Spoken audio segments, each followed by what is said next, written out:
And I'm going to ask Elon to tell you a little bit about it and some of the things that we found, which are shocking. Billions and billions of dollars in waste, fraud, and abuse.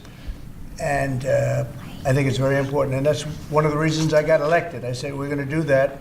Nobody had any idea it was that bad, that sick, and that corrupt. And it seems hard to believe that judges want to try and stop us from looking for corruption, especially when we found hundreds of millions of dollars worth, much more than that, in just a short period of time. We want to weed out the corruption. And it seems hard to believe that a judge could say, we don't want you to do that. Well, so maybe we have to look at the judges, because that's a very serious, I think it's a very serious violation. I'll ask Elon Musk to say a few words, and we'll take some questions. Elon, go ahead. Sure. So at a high level, you say, what is the goal of Doge, and I think a significant part of this of the presidency is to restore democracy. This may seem like, well, are we in a democracy? Well, if you don't have a feedback loop, okay, we'd have to, if you sorry. So your gravitas can be difficult sometimes. If there's not a good feedback loop from the people to the government, and if you have rule of the bureaucrat, or if the bureaucracy is in charge, and then what meaning does democracy actually have? If the people cannot vote and have their will be decided by their elected representatives in the form of the president and the Senate and the House, then we don't live in a democracy, we live in a bureaucracy. So it's incredibly important that we close that feedback loop, we fix that feedback loop, and that the public's elected representatives, the president, the House, and the Senate, decide what happens, as opposed to a large unelected bureaucracy. This is not to say that there are good people who are in the federal bureaucracy, but you can't have an autonomous federal bureaucracy. You have to have one that is responsive to the people. That's the whole point of a democracy. And if you looked at this, if you looked at the founders today and said, what do you think of the way things have turned out? Well, we have this unelected, fourth unconstitutional branch of government, which is the bureaucracy, which has, in a lot of ways, currently more power than any elected representative. And this is not something that people want, and it does not match the will of the people. So it's just something we've got to fix. And then we've also got to address the deficit. So we've got a $2 trillion deficit, and if we don't do something about this deficit, the country's going bankrupt. I mean, it's really astounding that the interest payments alone on the national debt exceed the Defense Department budget, which is shocking, because we spend a lot of money on defense. And if that just keeps going, we're essentially going to bankrupt the country. So what I really would say is, like, it's not optional for us to reduce the federal expenses. It's essential. It's essential for America to remain solvent as a country, and it's essential for America to have the resources necessary to provide things to its citizens and not simply be servicing vast amounts of debt. And also, could you mention some of the things that your team has found, some of the crazy numbers, including the woman that walked away with about $30 million, right, etc.? Well, we do find it sort of rather odd that there are quite a few people in the bureaucracy who have ostensibly a salary of a few $100,000, but somehow manage to accrue tens of millions of dollars in net worth while they are in that position, which is, what happened to USAID. We're just curious as to where it came from. Maybe they're very good at investing, in which case we should take their investment advice, perhaps. But there seems to be mysteriously they get wealthy. We don't know why. Where does it come from? And I think the reality is that they're getting wealthy at the taxpayer expense. That's the honest truth of it. So, we're looking at, if you look at, say Treasury, for example, basic controls that should be in place, that are in place in any company, such as making sure that any given payment has a payment categorization code, that there is a comment field that describes the payment, and that if a payment is on the do not pay list, that you don't actually pay it. None of those things are true currently. So the reason that departments can't pass audits is because the payments don't have a categorization code. It's like just a massive number of blank checks just flying out the building. So you can't reconcile blank checks. You've got comment fields that are also blank, so you don't know why the payment was made. And then we've got this truly absurd, a do not pay list, which can take up to a year for an organization to get on a do not pay list. And this, we're talking about terrorist organizations, we're talking about known fraudsters, known aspects of waste, known things that do not match any congressional appropriation, can take up to a year to get on the list, and even once on the list is not used. It's mind-blowing. So what we're talking about here, we're really just talking about adding common sense controls that should be present, that haven't been present. So you say, like, well, how could such a thing arise? That seems crazy. When you understand that really everything is geared towards complaint minimization, so then you understand the motivations. So if people receive money, they don't complain, obviously. But if people don't receive money, they do complain. And the fraudsters complain the loudest and the fastest. So then when you understand that, then it makes sense. Oh, that's why everything they approve all the payments at Treasury. Because if you approve all the payments, you don't get complaints. But now we're saying that, no, actually, we are going to complain. If money is spent badly, if your taxpayer dollars are not spent in a sensible and frugal manner, then that's not okay. Your tax dollars need to be spent wisely on things that matter to the people.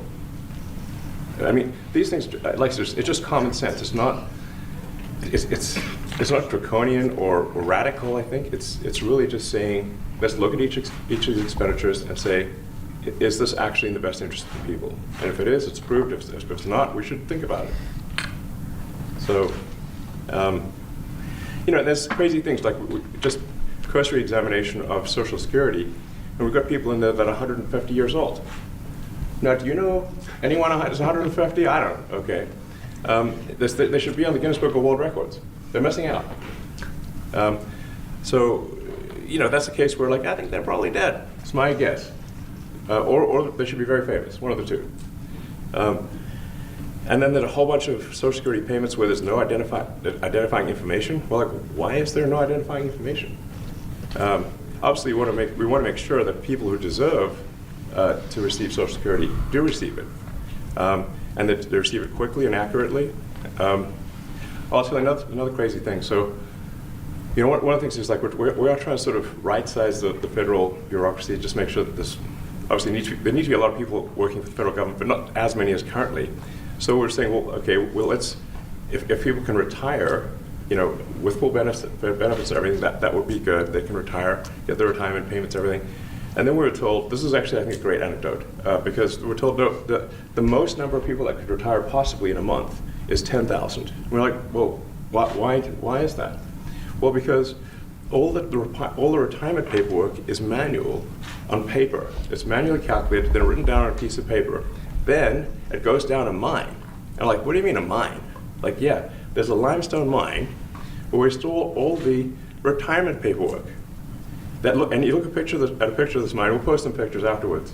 And this mine looks like something out of the 50s because it was started in 1955. So it looks like it's like a time warp. And then the speed, then the limiting factor is the speed at which the mine shaft elevator can move determines how many people can retire from the federal government. And the elevator breaks down sometimes, and then nobody can retire. Doesn't that sound crazy? There's 1,000 people that work on this.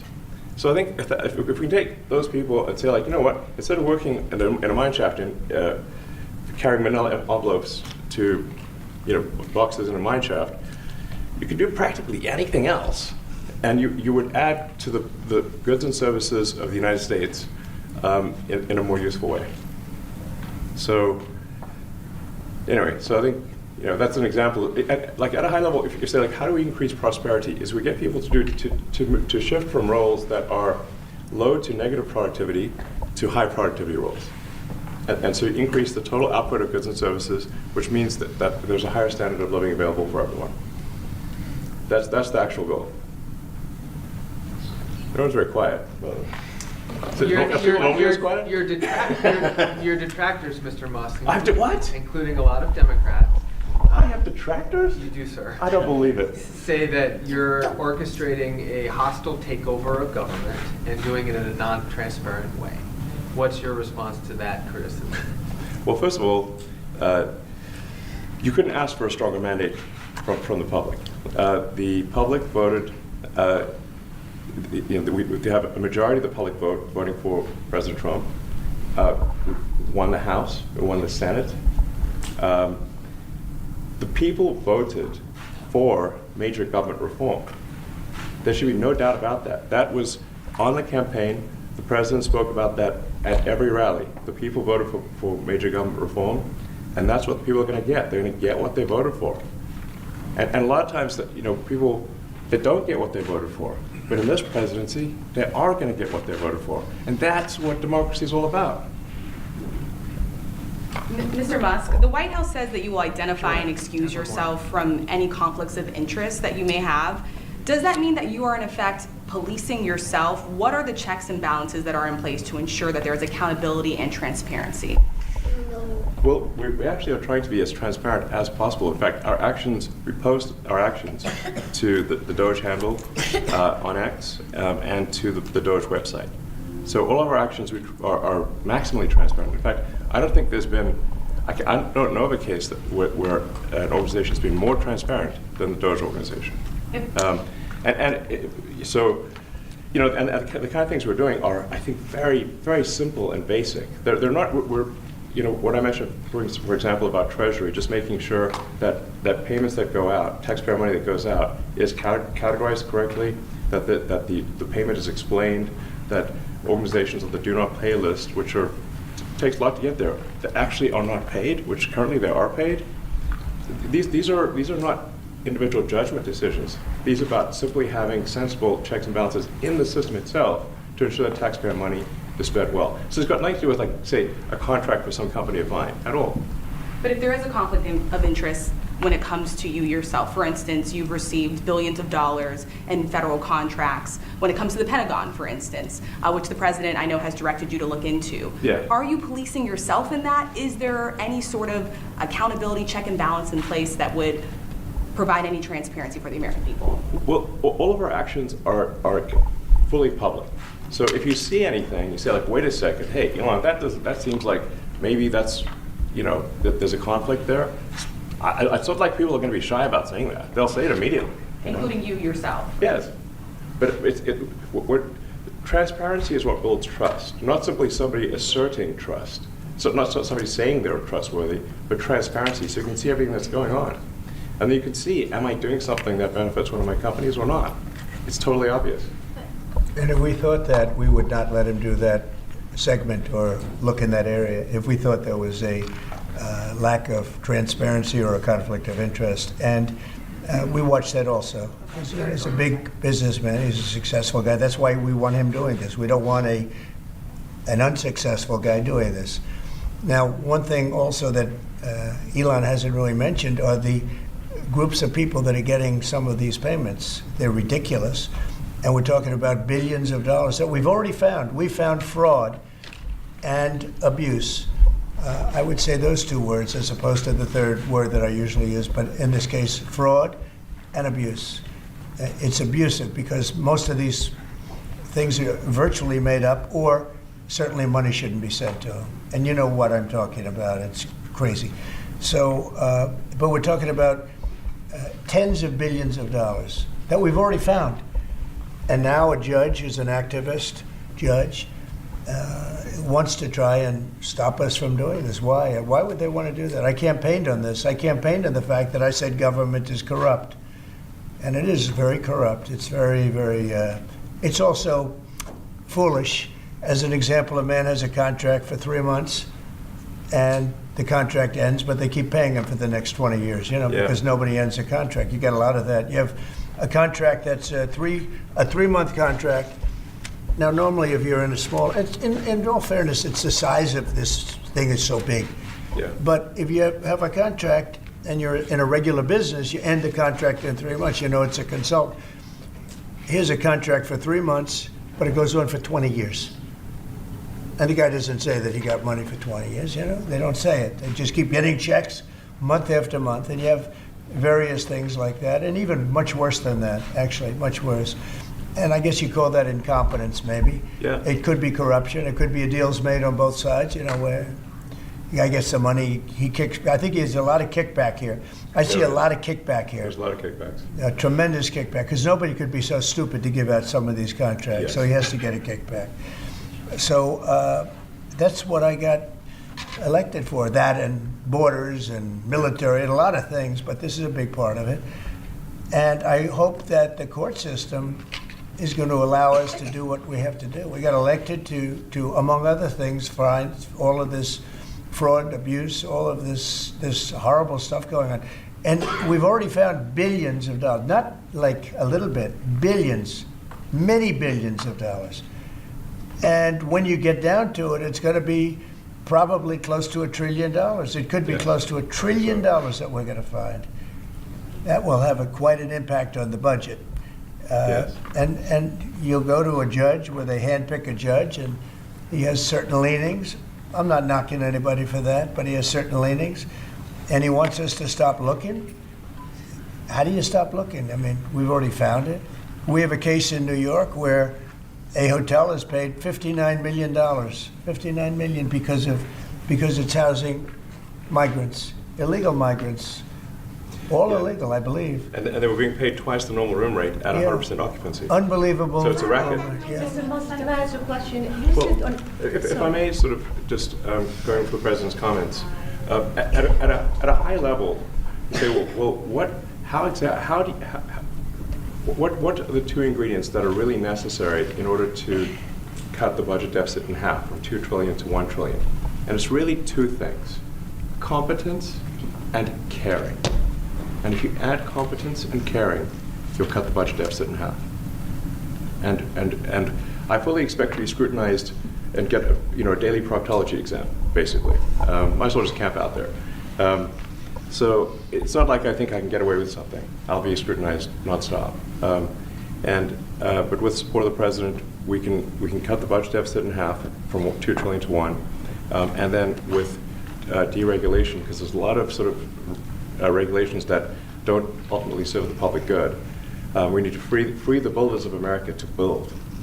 And if we do that, that means I think we can get the economic growth to be maybe 3-4%, maybe 5%. And that means if you can get $1 trillion of economic growth, and you can cut the budget deficit by $1 trillion, between now and next year, there is no inflation. There's no inflation in 26. And if the government is not borrowing as much, it means that interest costs decline. So everyone's the mortgage, their car payment, their credit card bills, anything, their student debt, the monthly payments drop. That's a fantastic scenario for the average American. I mean, imagine they're going down the grocery aisle and the prices from one year to the next are the same, and their mortgage, all their debt payments dropped. How great is that for the average American? We had That's no what we're idea. We had no idea we were going to find this much, and it's open. It's not like complicated. It's not that simple stuff. complicated. It's just a lot of work. You Yeah. can't believe it. A lot of work, a lot of smart people involved. Very, very smart people. But you're talking about anywhere maybe $500 billion. It's crazy the kind of numbers you're It is really talking crazy. about.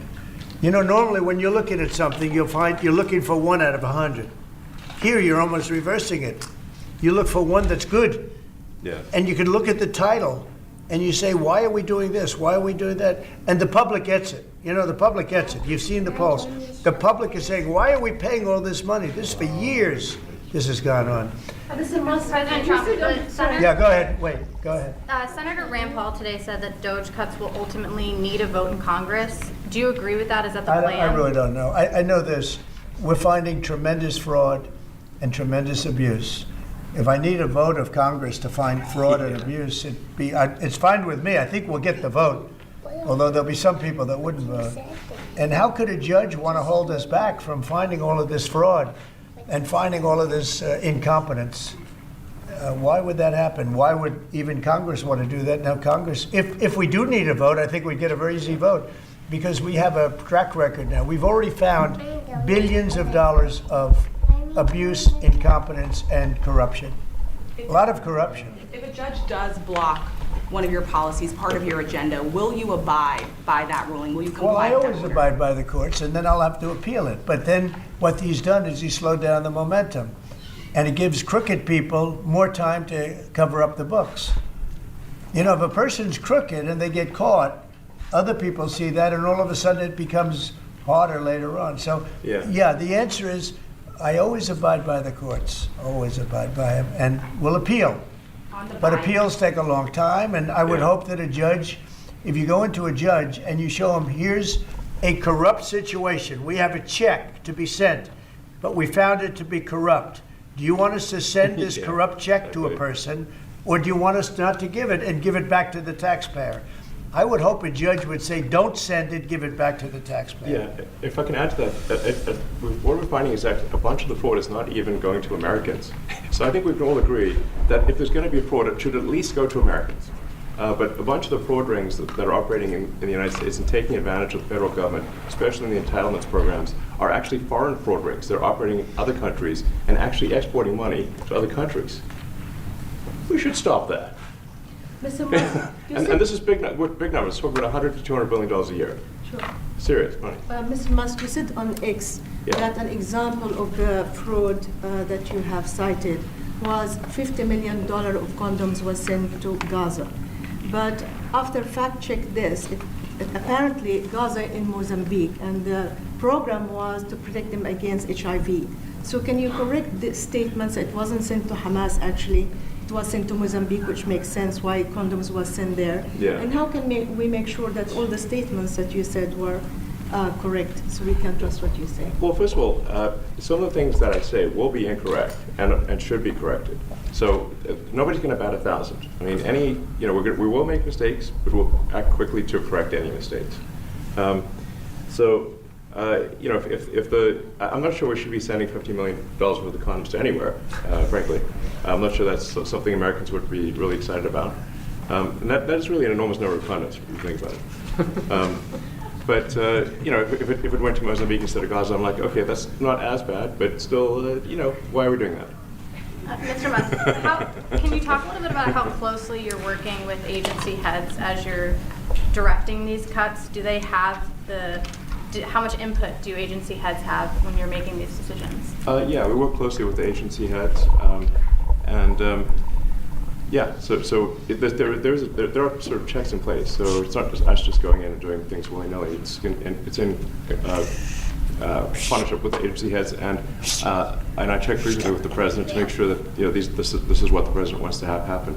So we talk almost every day, and I double check things to make sure, is this something, Mr. President, you want us to do this? Then we'll do it.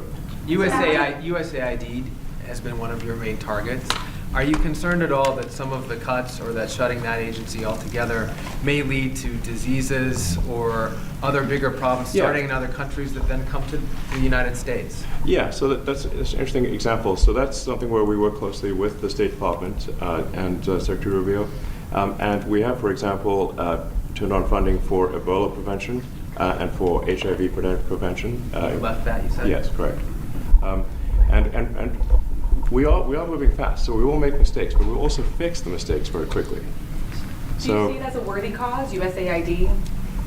I think that there are some worthy things, but overall, if you say what is the bang for the buck, I would say it was not very good. And there was far too much of what USAID was doing was influencing elections in ways that I think were dubious and do not stand the light of day. I can just ask a follow-up to the Pentagon contracts. If you have received billions of dollars in contracts from the Pentagon, and the president's directing you to look into the Department of Defense, is that a conflict of interest? Are going to do at the president's request. Does that present a conflict of interest for you? No, because you'd have to look at the individual contract and say, first of all, I'm not the one, filing the contract. It's people at SpaceX or something who will be putting for the contract. And I'd like to say, if you see any contract where where it was awarded to SpaceX and it wasn't by far the best value for money for the taxpayer, let me know, because every one of them was. The president said the other day that you might look at treasuries. Could you explain that a little bit? What kind of fraud, and that question goes to both of you, what kind of fraud are you expecting to see or do you see right now in U.S. treasuries? Yeah, I think you mean the Treasury Department as opposed to Treasury bills, or. You also referenced treasuries on Air Force Yeah, One the other night. go ahead. Well, as I mentioned earlier, really the first order of business is to make sure we're actually collecting. Sorry for this. I thought my son might enjoy this, but he's sticking his fingers in my ears and stuff. So it's a bit hard to hear sometimes. Hey, stop that. The stuff we're doing with Treasury Department is so basic that you can't believe it doesn't exist already.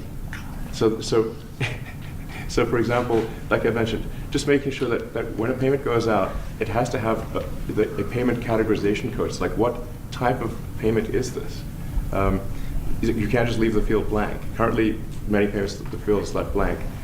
And you have to describe what's the payment for, some basic rationalization. That also is left blank. So this is why, the Pentagon, when's the last time the Pentagon passed an audit? I mean, a decade ago, maybe? I don't know, ever? Really? And we want to, just in order to actually pass audits, you have to have financial information that allows you to trace the payments. And once in a while, the Treasury has to pause payments if it thinks the payment is going to a fraudulent organization. Like if a company or an organization is on a do not pay list, we should not pay it. I'm sure you would agree. Like, if it's quite hard to get on that payment, the do not pay list, it means that this is someone that is just, it's like dead people, terrorists, known fraudsters, that kind of thing. We should not pay them. But currently we do, which is crazy. We should stop that. Many transactions. And by the way, hundreds, thousands of transactions like that. We have a big team. And for the sake of the country, I hope that the person that's in charge and the other people that report to me that are in charge are allowed to do the right thing, namely make sure everything's honest, legitimate, and competent. But we're looking at just, when you look at USAID, that's one. We're going to look at the military, we're going to look at education. They're much bigger areas. But the USAID is really corrupt. I'll tell you, it's corrupt. It's incompetent, and it's really corrupt. And I can't imagine a judge saying, well, it may be corrupt, but you don't have the right. You got elected to look over the country and to, as we say, make America great again, but you don't have the right to go and look and see whether or not things are right that they're paying or that things are honest that they're paying. And nobody can even believe this. Other people, law professors, they've been saying, how can you take that person's right away? You're supposed to be running the country, but we're not allowed to look at who they're paying it to and what they're paying. We have massive amounts of fraud that we caught. I think we probably caught way over a lot of billions of dollars already in, 2 weeks? Yes. And it's going to go to numbers that you're not going to believe. And much, as I said, much is incompetence and much is dishonesty. We have to catch it. And the only way we're going to catch it is to look for it. And if a judge is going to say you're not allowed to look for it, that's pretty sad for our country. I don't understand how it could even work. On the buyout program, can you personally guarantee that Which one? The buyout program, the operative federal workers, can you personally guarantee that the workers who opt in to resign now will be paid through September? They'll get their money, but they're getting a good deal. They're getting a big buyout. And what we're trying to do is reduce government. We have too many people. We have office space. It's occupied by 4%. Nobody's showing up to work because they were told not to. And then Biden gave them a 5-year pass, some of them, 48,000 of them, gave them a 5-year pass, that for 5 years you don't have to show up to work. And let me tell you, this is largely, much of this stuff is because of Biden. It's his fault. He allowed this country, what he did on our border. What he did on our border is almost not as bad as what he did with all of these contracts that have come out. It's a very sad day when we look at it. I can't even believe it. But many contracts just extend, and they just keep extending, and there was nobody there to correct it. And that cannot be, I can't imagine that could be held up by the court. Any court that would say that the president or his representatives, like Secretary of the Treasury, Secretary of State, whatever, doesn't have the right to go over their books and make sure everything's honest. I mean, how can you have a country? You can't have anything that way. You can't have a business that way. You can't have a country that way. Hey, thank you very much, everybody. Thank you. All right, guys. Guys, let's go. Come on, guys. Coming back tonight. Guys, come on. Mark Fogel will be at the White House tonight at about 10 o'clock. If you want to come over, you can say hello to him. Did the U.S. give anything in return? Not much. No, they were very nice. We were treated very nicely by Russia, actually. I hope that's the beginning of a relationship where we can end that war and millions of people can stop being killed. They've lost millions of people. They lost, in terms of soldiers, probably 1.5 million soldiers in a short period of time. We got to stop that war. And I'm interested primarily from the standpoint of death. We're losing all those soldiers. And they're not American soldiers, they're Ukrainian and Russian soldiers. But you're probably talking about 1.5 million. I think we got to bring that one to an end. Okay? Thank you. All right, Thank you. guys. Come on.